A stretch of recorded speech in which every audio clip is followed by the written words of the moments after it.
I can tell you I why. wish I could get people to give me reviews. That they're buying the books, but they're not giving me any reviews. Well, then what you need to do is get their emails and ask for reviews. But you know what? I can tell you why you're doing good in the UK. Why? Well, you look how long their civilization has been compared to our civilization in this country. You know what? 40% of my listenership is coming from Europe and UK.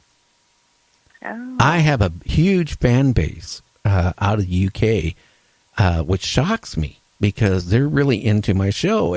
But you go into, I mean, let's face it. I mean, look at the old castles that go back as far as they go back, the old cemeteries, the old churches. They seem to be more into the paranormal there. So they love paranormal and they love anything to do with the paranormal. oh yeah, that is true. Yeah. I mean, I was really shocked, when I was retired. A friend of mine, I don't know if you ever heard of Art Bell, is the one that got me out of retirement before he passed on a little over a year ago. Said, hey, get back on the radio. And I did. And, when we started finding out where our listenership, because we broadcast on a couple radio stations now, but we mainly are internet based. And then, I started getting the information back that, wow, 40% coming out of the UK. It was this outstandingly. Now we're getting really popular, I guess, in Australia. So, I mean, Oh, I think they're more open to the paranormal than we are. they must be. Well, boy, well, why don't you list, before we get off of here, why don't you list the names of the books? Start off with your first book, and then let's go down the list. And where people can, get a hold of them on Amazon. Okay. Yeah, I do have an author page on Amazon, so they can follow me there as well. Um, my right now, my only children's book that's published, which is neither paranormal or supernatural. These are stories that I wrote my grandkids, and most of the characters are animals. It's called Mittens and Nala's Adventure Stories, and I am working on a second book at this time for that. My paranormal books are An Angel Named Jenny, which again is my bestseller so far, Ghostly Collectives, Oak Hollow, Volumes 1 and 2, The Paranormal Girls, Now, what's the and my Paranormal late. Girls about? The Paranormal Girls is a group of 5 girls that have been real good friends since high school, and every weekend they get together and they try to outdo each other telling ghost stories. So the book contains 5 ghost stories from the girls. It's like it's one story, but it's like each girl's individual tell Uh huh. that they tell. So um, that one doesn't do too bad sale wise, but Jenny's definitely my bestseller. And then my latest book is called Paranormal Tales, which has 28 short stories in it. Now, It's pretty good. why don't you just, not without telling us what type of stories, but of the stories, but what type of stories are in those 28 stories in that book? Um, there is, I'll just go through. There's a one in there called Graveyard Ghosts. Okay. There's a story called 1957, which is about a 1957 Chevy, Ah, and it's set in 1957. And that story actually came to me, and it took me 20 minutes to write it. Then there's a couple ghost train stories, I guess you could say. There's a story in there called The Lady in White. Who is Haunting Who? And then there's one called Do I Know You, which is a story that's dedicated to my late father. You Can Call Me Bella is a story in there. Ethereal and Lights, and then there's several others. And then there's a bonus story that I put in there that's actually not a paranormal story, but it's um it's about an alien. Um, he comes down to Earth and he basically takes care of bad people. Short Okay. version there, but it's called Xander. That's interesting. I mean, anything alien. And I do feel we do have aliens coming down. I don't know if they're taking care of bad people, but I know they're doing stuff to Yeah, people. But that's, well, now, do you have a Facebook page where people can find you? I do. I have a Facebook author page. It's Lori Yaney, and then it's got author, and it's public. Anybody can either follow it or like it. And I try to post on there as often as I can. Try to keep people updated because I also write nonfiction ghost stories and stories for a paranormal website called paranormalinvestigating.com. Okay. And um, here's a funny thing. I am RH negative, and I read a story a while back where they're saying that people that are RH negative could be aliens. So I've been doing different kind of research and reading, and I actually got a story coming out on that website about RH negative people. So Wow. And then people need to, keep their eyes on it, when you get it on there. hmm yep, I have wrote stories on there about ghost ships, which is one of my favorite stories so far on there. Well, Um, I was just it's, reading here myself, and then I found it on YouTube.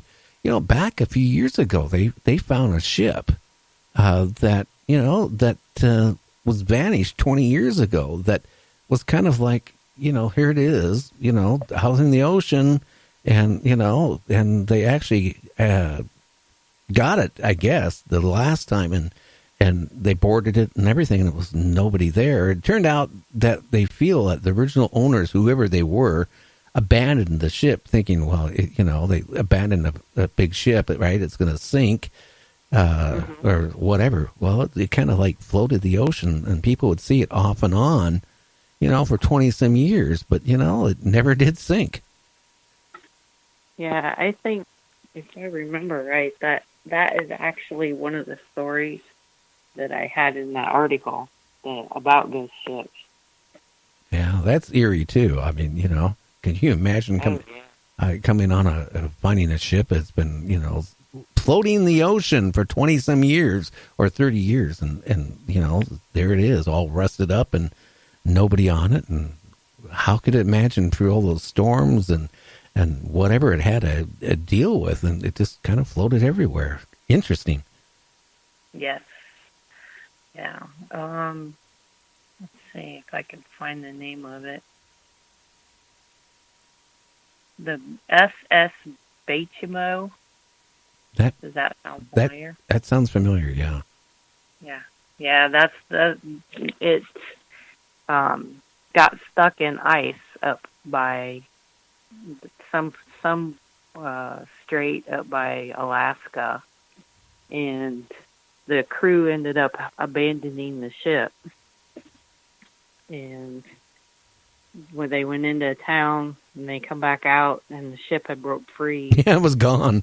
and yeah, and I mean they ended up finding it again, and it had it loaded down with a bunch of valuable furs. So they tried to get the most valuable that were on there out, and the captain deemed that the ship wasn't seaworthy, so they abandoned it again. And then it just kind of disappeared, and then every now and then they'll see it. I think it said um, like every 23 years it shows up Yeah. or something like that. It was like in the late 60s the last time it was actually seen. Well, by a group of Indians or something. Yeah, I'm familiar with that one, but there was another one where, we're talking about a huge freighter that, that was, 20, 30 years is drifting around. And then when the authorities of whatever country it was got it, they tried tracing the boat down or the ship down and realized that the original owners, whoever they were, abandoned it, hoping that it would sink or, yeah, it just makes you wonder, here's these other ships go out there and occasionally they get in a hurricane or whatever, they sink. And here's a ship, right, with no engines running, no nothing, just floating and bobbing out in the ocean for 20, 30 years. That's kind of eerie itself. Right. And I kind of think that the ghost stories about ships is even eerier than the ones in houses and stuff like that. Oh, yeah. Okay. Well, Lori, I want to thank you for coming on Night Dreams and, talking a little bit about being a dispatcher, about your books and all that stuff. And it wasn't that bad talking to me, now was it? No, I very much appreciated it. And I thank you for letting me come on and talk. Okay, kid. Well, you have a good one. And tell your husband he should open his eyes up to the paranormal because one day he'll find out. Yeah, well, he says that if somebody can prove to him, then he'll be a believer. So we'll see. Well, maybe when he passes on, he'll be one that comes back and haunts. Well, I hope not, but... Well, you never know. Well, anyway, kid, this is true. You have a great evening. Thanks, you too. Okay, take care. You too. Night. Bye. But anyway, getting into the economy and stuff today, I just find it so frustrating because if you read the news, and depending on who you read, everything from Washington Post right down, I mean, it's so, it's getting scary, and then they're talking about Social Security. They're going to raise the age up here very shortly. So when you retire, you're not going to be able to retire at 65 and get full pension. They're going to raise that up naturally. The more they raise it up, they know that you're only going to live so long, so that's less money they have to pay out, correct? Yay. And then they're going to give in January, everybody that's on Social Security, a 2% cost of living increase. I don't understand it. 2% is nothing. Depending on how much you get. A month, 2% doesn't cover inflation. I'm sorry, guys. I don't know where you come up with your inflation numbers, but it's going to, the inflation, I got a funny feeling we're going to go forward into it very fastly here after January, especially after the midterm elections coming up. I don't know. I'm really, really worried about our economy. I've been reading, the IMF says that our economy is ready to burst, a bigger bubble than we've ever had, even worse than the Depression. I don't know. But I know that, I don't know. My feeling is that putting these tariffs, the way we've went about it, I think, it was wrong. And then we have somebody saying that, well, gee, what we did, Canada broke down and fell in line. Well, you know what? Maybe they were blackmailed. They really had no choice. And that's what really, really scares me.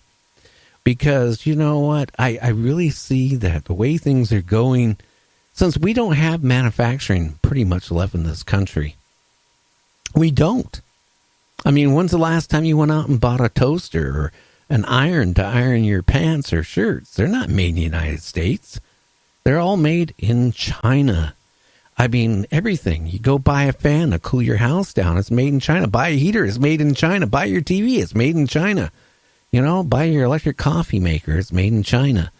And that's what scares me, because with these tariffs, and if they add more on it, which he's talking about doing, if you're rich, it's not going to really affect you, is it? But for the average income person, who maybe needs a new TV down the road. Right now, I guess you can still get some good deals on TV, but on a TV, but I don't think that's going to be here in the very near future.